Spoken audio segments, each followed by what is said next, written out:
আগামীকাল অর্থাৎ 8 তারিখে সুপ্রিম কোর্ট যে সুপার নিউমেরারি পোস্ট নিয়ে যে মামলা শুনবে, এদিনকার রায়েও কোর্ট পরিষ্কার বলেছে এই সুপার নিউমেরারি পোস্ট তৈরি করা হয়েছে অযোগ্যদেরকে বাঁচানোর জন্য। মাননীয় মুখ্যমন্ত্রী দাবি করেছেন তিনি ভুল করেছেন। ভুল না মাননীয় মুখ্যমন্ত্রী, এটা চুরি, দুর্নীতি, করাপশন, এটা ভুল নয়, পাপ। এবং সেটা সেই জন্যই বারবার প্রমাণিত হচ্ছে, কারণ যখন যোগ্য অযোগ্যদের তালিকা থাকা সত্ত্বেও আপনি সেই তালিকা বারবার দেননি। শুধু তাই নয়, যখন সুপ্রিম কোর্ট বলল যে অযোগ্যদেরকে বাতিল করতে হবে, সেই সময় আপনি সুপার নিউমেরারি পোস্ট ক্রিয়েট করলেন। আপনার ক্যাবিনেট বৈঠকে বসে চুরি যারা করেছে তাদেরকে বাঁচানোর চেষ্টা করলেন। অতএব এটা ভুল নয়, এটা করাপশন, এটা পাপ।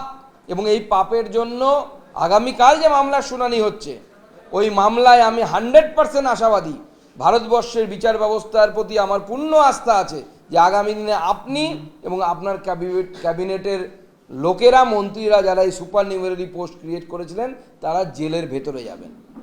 এবং আপনার আশঙ্কা সত্যি হবে যে ওম প্রকাশ চৌটালা যদি জেলে যেতে পারে, আপনিও জেলে যাবেন পশ্চিমবঙ্গের মুখ্যমন্ত্রী হিসেবে, ভারতবর্ষের দ্বিতীয় মুখ্যমন্ত্রী যিনি চাকরি বিক্রি করে, অর্থাৎ শিক্ষকের চাকরি বিক্রি করে জেলে যাবেন এবং রেকর্ড করবেন।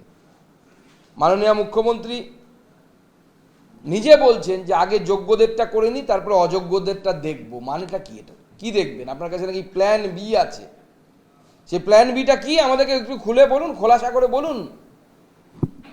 নাকি প্ল্যান বি মানে এই যে তৃণমূল নেতাদেরকে টাকা দিতে হবে, দিলে পরে চাকরি আবার সবার কনফার্ম হয়ে যাবে? কি আপনার প্ল্যান বি? এই প্ল্যান বিটা জানা অধিকার তো পশ্চিমবঙ্গের লোকজনের আছে।